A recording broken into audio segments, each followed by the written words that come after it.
Repórter Nacional. Informação com a credibilidade da Rádio Nacional. Repórter Nacional.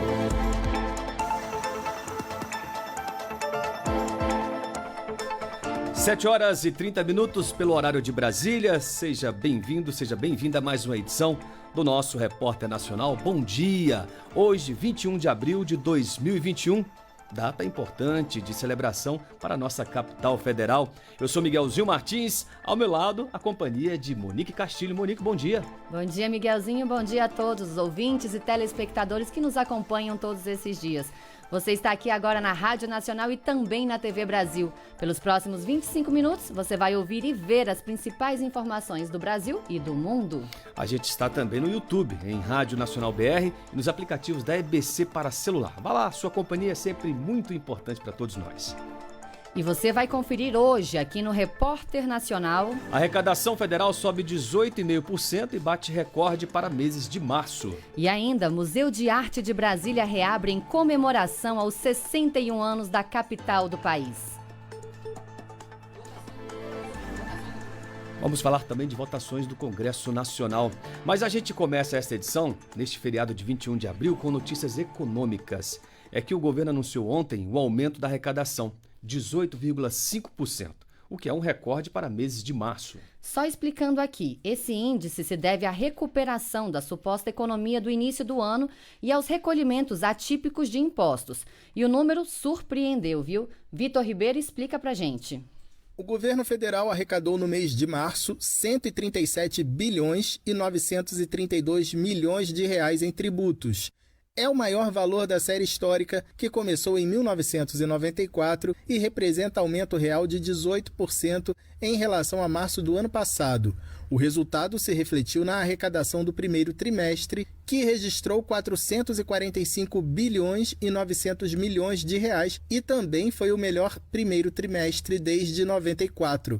Para o ministro da Economia, Paulo Guedes, o resultado é um sinal de recuperação da atividade econômica. O que nós estamos observando é que os índices de atividade econômica do Banco Central vieram bem acima do esperado, mostrando recuperação em todos os setores, inclusive com até mesmo o comércio superando a fase pré-pandemia. O ministro Paulo Guedes destacou também a importância que as maiores empresas tiveram no resultado da arrecadação, que mesmo durante a crise causada pela pandemia, aumentaram o lucro. Isso mostra também uma enorme capacidade de adaptação das empresas brasileiras. Em meio a tsunami, que foi esse impacto da pandemia, elas conseguiram se recuperar, se recompor, e as maiores empresas são as listadas em bolsas, 360 empresas, registrando aumento de receita, redução de custos e aumento de lucros ao mesmo tempo, em meio a uma terrível pandemia. O secretário da Receita Federal, José Tostes Neto, atribuiu os números exatamente ao aumento na arrecadação sobre a renda e o lucro das empresas. Refletem a aderência aos parâmetros macroeconômicos do período, aliados ao bom desempenho na arrecadação do imposto de renda das pessoas jurídicas e da contribuição social sobre o lucro líquido, que foram impulsionados por pagamentos extraordinários atípicos da ordem de 10,5 bilhões no período, além do ajuste da declaração do imposto de renda das pessoas jurídicas, que veio em números, em patamares bem acima dos valores recolhidos em 2020. O ministro Paulo Guedes manifestou preocupação com a segunda onda da pandemia no país e voltou a defender a vacinação em massa como forma de estabilizar a economia. Da Rádio Nacional em Brasília, Vitor Ribeiro. E na Câmara, os deputados decidiram. A educação é serviço essencial. Exatamente. Esse é o projeto que foi aprovado ontem à noite na Câmara. A Priscila Mazenotti está no estúdio aqui com a gente, ela que acompanhou toda essa votação. Bom dia, Priscila. Foi uma longa sessão, diga-se de passagem. Foi sim, Miguelzinho. Bom dia para você, bom dia também para os nossos ouvintes. Foi uma sessão que durou cerca de 7 horas entre discussão e votação, tanto do texto base quanto dos destaques, que são aqueles pontos que são retirados do texto para análise posterior. Vamos explicar um pouquinho, né? O que significa educação ser um serviço essencial?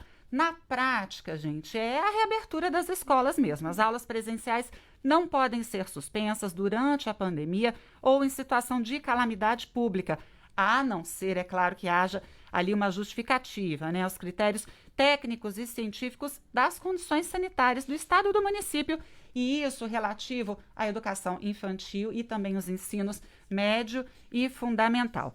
O projeto fala também de uma estratégia para a volta às aulas. Alguns critérios: prioridade na vacinação de professores e de funcionários, escolas públicas e privadas, prevenção ao contágio, as medidas de segurança, que é a máscara, o álcool 70, os cuidados na hora do recreio, né, do lanche, do transporte escolar. A gente que é pai se preocupa bastante quanto a isso. E esse retorno, ele não é imediato, ele vai precisar de muita conversa com os estados, os municípios, o pessoal da educação e da saúde.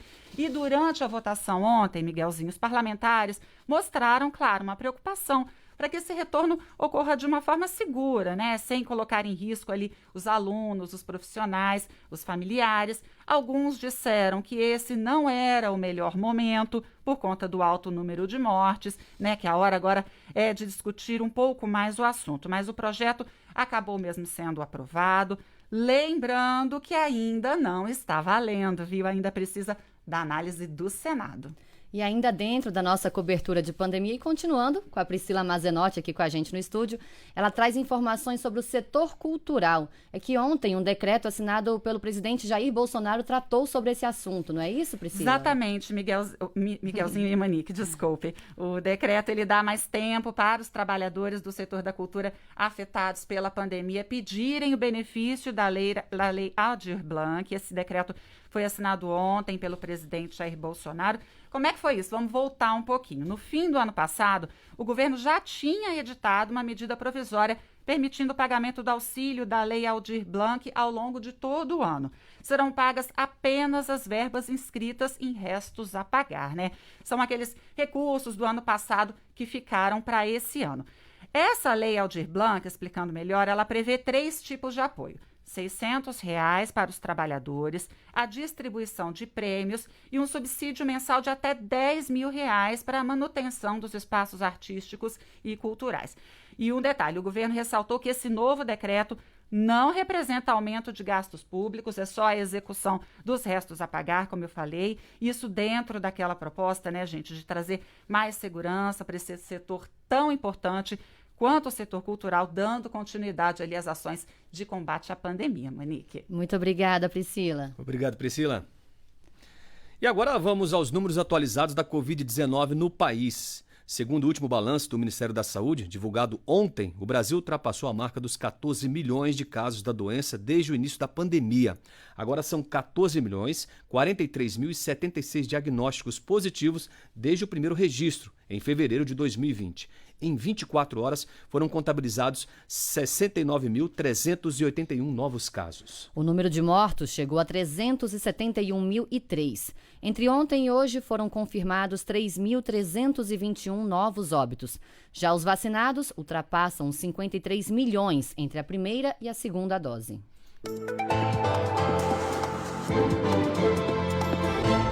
E ainda falando de vacina, em São Paulo, pessoas com síndrome de Down, transplantados e pacientes renais que fazem diálise começam a ser vacinados no dia 10 de maio e com idade entre 18 e 59 anos. Pelos cálculos do governo, 120 mil vão ser imunizadas nesta etapa. Depois disso, é bom lembrar, será a vez dos metroviários e ferroviários acima dos 47 anos, que têm contato com o público, e dos motoristas, né, e cobradores de ônibus também. E no Rio de Janeiro, olha só, a Justiça suspendeu as medidas restritivas. Ainda é uma decisão, Monique, de primeiro grau, mas ela suspende 4 decretos baixados pelo prefeito Eduardo Paes para reduzir a expansão da doença no município. Foi uma resposta a uma ação popular proposta pelo deputado estadual Anderson Moraes contra a prefeitura, alegando que os decretos representam a violação de direitos fundamentais da população. E foi justamente esse o entendimento da juíza Regina Lúcia Schucker, da 6ª Vara de Fazenda Pública da capital. A prefeitura informou que deverá recorrer da decisão. Repórter Nacional. Hoje é o dia dela. A cidade das linhas retas, o sonho de Dom Bosco, concretizado por Juscelino Kubitschek, Lúcio Costa e Oscar Niemeyer. Além, é claro, dos milhares de candangos que ajudaram a construir essa cidade maravilhosa para a gente viver. Estamos falando de Brasília, é claro, a capital de todos os brasileiros. É, Miguelzinho, e no dia em que ela fica mais velha, completa 61 anos, nós que moramos aqui, né, vamos ganhar um presente que é esperado há muito tempo. A reinauguração do Museu de Arte de Brasília, que reassume o lugar que está reservado a ele na cultura da cidade, trazendo muita inovação e tecnologia. Vitor Ribeiro. Foram 4 anos de reformas do total de 14 anos fechado, mas finalmente o MAB, Museu de Arte de Brasília, está pronto para ser devolvido ao brasiliense. A reinauguração é oficialmente hoje, como parte da comemoração dos 61 anos da capital. Para os curiosos de plantão, o secretário de Cultura do DF, Bartolomeu Rodrigues, conta que o interior do MAB está bem diferente. Tem todos os parâmetros modernos de acessibilidade e tudo mais, mas sobretudo ele é autossustentável. O ar-condicionado dele é alimentado por um sistema de água próprio, de captação própria. Nós independemos inclusive da rede pública. O subsolo do MAB assim, é uma verdadeira usina de tecnologia, toda em LED, enfim, moderna em todos os sentidos, né? E a gente teve que fazer uma intervenção muito forte. Então, a maior dificuldade foi justamente nós fazermos com que o edifício recebesse uma configuração compatível com as exigências que um museu precisa. A reforma do MAB custou R$ 9.300.000. O secretário Bartolomeu Rodrigues diz que a equipe do Museu de Arte de Brasília já definiu o tema da primeira exposição. Será uma homenagem ao MAB. A exposição que nós vamos levar para o público é exatamente uma viagem no tempo aí. O Museu de Arte de Brasília, ele tem uma história, porque Brasília ela surge num momento de muita discussão da arte moderna, né? Inclusive Niemeyer como expressão. Brasília tem uma responsabilidade muito grande para fazer uma reflexão sobre a arte. O acervo do MAB ele é preciosíssimo, um dos mais importantes acervos de arte do Brasil. Então a mostra que a gente vai fazer agora de reinauguração vai ser com obras do próprio acervo e abrangendo esse período dos anos 50 até 2021. Algumas peças desse acervo riquíssimo estão do lado de fora do MAB. Se você estiver em Brasília e quiser conferir, fica no setor de hotéis turísticos norte, perto da Concha Acústica. Com produção de Wesley Braga, da Rádio Nacional em Brasília, Vitor Ribeiro. E um detalhe, ontem à noite o governador Ibanez Rocha determinou a reabertura de museus e exposições de artes, o que quer dizer que o MAB, o Museu de Arte de Brasília, que ainda não tinha data para reabrir ao público, já pode receber os visitantes a partir de hoje. A única exigência, claro, é que sejam cumpridos os protocolos de segurança. Aliás, é uma boa notícia para esse feriado. Excelente notícia. E o pioneirismo de Brasília passa por várias áreas, viu? Não só no modernismo da arquitetura, como o Vitor estava contando para a gente, mas você sabia, por exemplo, que o respeito à faixa de pedestre começou a ser implantado aqui há 24 anos? E na saúde a gente também teve um projeto de universalização do atendimento. Isso lá atrás, há 61 anos, como nos conta agora Gésio Passos. O tempo atual nos exige esperança, cuidar dos doentes, vacinar a população, superar a pandemia. E no Brasil tudo isso passa pela força do nosso Sistema Único de Saúde, o SUS, fundamental no combate à Covid. Mas nem todo mundo sabe que um pouco da conquista do direito à saúde para todos surgiu com o nascimento de Brasília, que completa nesta quarta-feira 61 anos. Na construção da capital da esperança, na imensidão do Cerrado, não se sonhou apenas com as inovações na arquitetura ou uma educação libertadora, mas também com uma saúde inclusiva. Até a criação do SUS, a assistência à saúde era prestada pelos institutos profissionais que atendiam os respectivos trabalhadores, restando aos pobres o atendimento em instituições de caridade e de filantropia, como as Santas Casas de Misericórdia. Mas no sonho de um novo país erguido no Planalto Central, coube também o projeto pioneiro de uma saúde para todos, muito antes da Constituição de 1988 garantir esse direito essencial que é um dever do Estado. E coube ao médico Ernesto Silva o planejamento desse novo sistema de saúde realizado a partir dos planos do médico Henrique Bandeira de Mello. O sistema foi pensado a partir de um grande hospital central, o hoje Hospital de Base, e 11 hospitais descentralizados distritais que seriam projetados para atender cerca de 40 mil pessoas cada um, além de 6 hospitais rurais nos povoados mais afastados do centro da capital. Esse sistema inovador e pioneiro trouxe para a população acesso universal e gratuito à saúde, como explica a professora e pesquisadora da Universidade Católica de Brasília, Leila Gottens. Foi uma das primeiras experiências de acesso universal e com atendimento integral, e também praticamente com predominância do sistema público de saúde, com financiamento público, com regulação pública, com oferta pública de assistência para a proteção da população do Distrito Federal. Ainda na construção de Brasília, foi inaugurada em 1956 a primeira instituição de saúde, o Hospital Juscelino Kubitschek de Oliveira,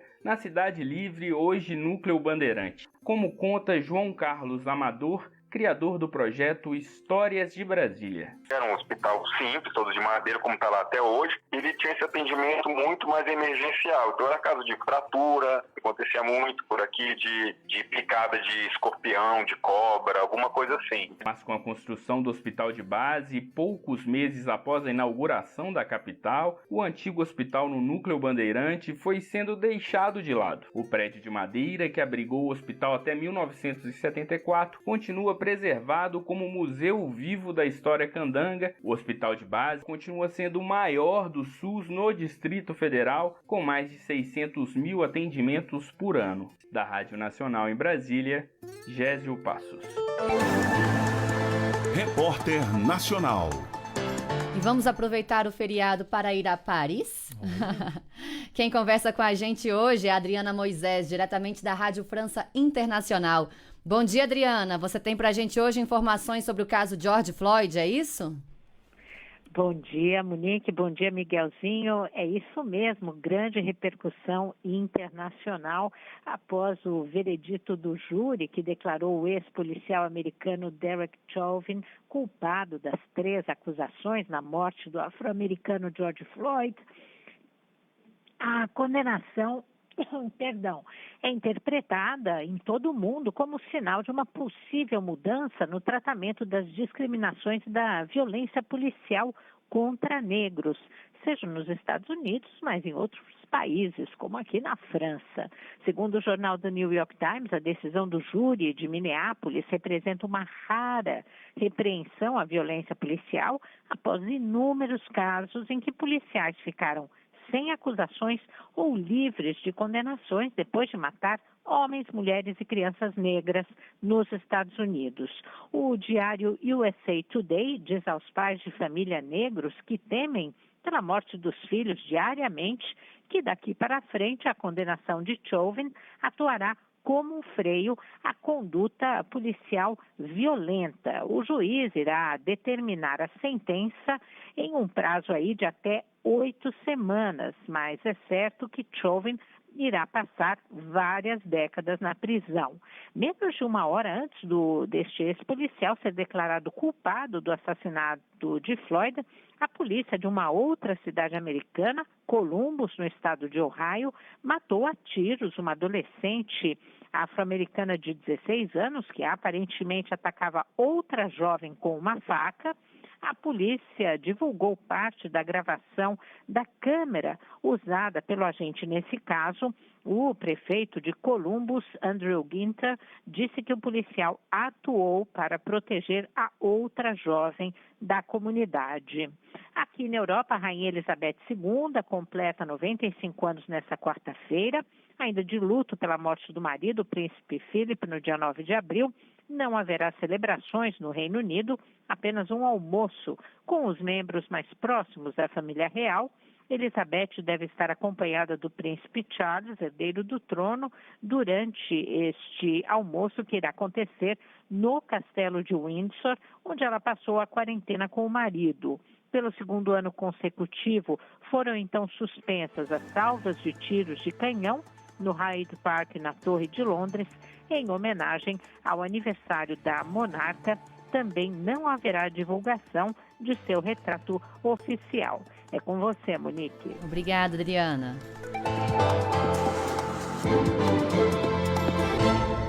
De volta ao Brasil, uma notícia que vem do Rio de Janeiro, cidade maravilhosa. É tão maravilhosa que, olha só, as Ilhas Cagarras ganharam o título de ponto de esperança para a preservação marinha.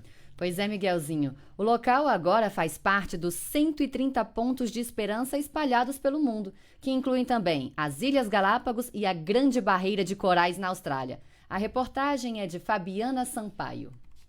As Ilhas Cagarras e águas do entorno, no Rio de Janeiro, ganharam o título de Hope Spot, ou Ponto de Esperança para os Oceanos no litoral do Brasil. Esse é o segundo Hope Spot do país, nomeado pela Mission Blue, uma organização internacional que apoia ações de preservação marinha. Para conceder o título, a Mission Blue considerou que, embora localizadas em uma área metropolitana, a cerca de 5 quilômetros da praia de Ipanema, as Ilhas Cagarras têm servido como um exemplo de resistência do ecossistema e permanecem como um farol de esperança para a biodiversidade, abrigando várias espécies exclusivas dessa região e servindo como berçário e área de alimentação para muitas outras. Desde 2010, as ilhas foram consideradas Monumento Natural Federal e constituem a primeira área de proteção marinha do Rio de Janeiro. A indicação da área para ser mais um ponto de esperança no país foi realizada pelos projetos Ilhas do Rio e Verde Mar. Com a nomeação, além do reconhecimento da área como de alta relevância para a conservação marinha no mundo, um Hope Spot ainda faz parte de larga rede de colaboração e pode ser apoiado em diversas frentes. O ambientalista Sérgio Ricardo, do movimento Bahia Viva, espera que a nomeação das Cagarras possa estimular novas políticas de proteção aos oceanos no país. A gente vê como prêmio para o Brasil, em especial para o Rio de Janeiro, o reconhecimento internacional da importância singular das Ilhas Cagarras, e isso Bahia Viva espera que possa impulsionar novas políticas públicas. A vocação, a potencialidade do Brasil e do Estado de Janeiro é de ser uma referência no campo das ciências do mar e da economia do mar. Para isso é fundamental proteger espaços de esperança como esse. As Ilhas Cagarras e águas do entorno se juntaram a aproximadamente outros 130 pontos de esperança já nomeados no mundo todo, incluindo as Ilhas Galápagos e a Grande Barreira de Corais na Austrália. Aqui no Brasil, o Banco de Abrolhos, a cerca de 65 quilômetros do litoral sul da Bahia, também é mais um ponto de esperança para a preservação dos oceanos. Da Rádio Nacional no Rio de Janeiro, Fabiana Sampaio. Esportes. As informações com Bruno Mendes. Noite movimentada nesta terça-feira. Vamos começar com a Copa Libertadores da América. O Internacional foi até a Bolívia e perdeu para o Always Red por 2-0. O Santos perdeu em casa para o Barcelona de Guayaquil por 2-0. O São Paulo foi até o Peru e venceu o Sporting Cristal por 3-0. O Flamengo foi até Buenos Aires e bateu o Vélez Sarsfield de virada por 3-2. Copa Sul-Americana, o Atlético Goianiense empatou com o News Old Boys da Argentina em 0-0. Já o Atlético Paranaense foi até o Equador e venceu o Alcas por 1-0. Nesta quarta-feira, a bola rola pela Libertadores às 7 da noite. Para Lagoaíra da Venezuela e Atlético Mineiro. Às 9 da noite, a bola rola para o Universitário do Peru e Palmeiras. Copa Sul-Americana, outro representante do Brasil, o Bahia, entra em campo às 9h30 da noite para enfrentar o Montevideo City do Uruguai. Campeonato Baiano, teremos Juazeirense e Vitória. Pelo Catarinense tem Clássico, Criciúma e Avaí. Pelo Pernambucano, Santa Cruz enfrenta a equipe do Salgueiro. Também nesta quarta-feira, a bola rola para o Campeonato Brasileiro Feminino de Futebol em sua segunda rodada. Teremos Avaí, Kinderman e Palmeiras, Bahia e Internacional, Real Brasília e Botafogo, Ferroviária e Corinthians, Grêmio e Cruzeiro. Da Rádio Nacional em Brasília, Bruno Mendes. 7h mais 54 e a gente fica por aqui. Nos vemos de novo amanhã, às 7h30 da manhã, aqui no Repórter Nacional. Continue com a gente, tem muita programação na Rádio Nacional e na TV Brasil. Você acompanha agora o Brasil em Dia. E não esqueça, o nosso Twitter também, @Rádio Nacional BR e @TV Brasil. Uma ótima quarta-feira a todos. Parabéns, Brasília. Parabéns, Brasília. Bom feriado. Até amanhã. Repórter Nacional. Informação com a credibilidade da Rádio Nacional.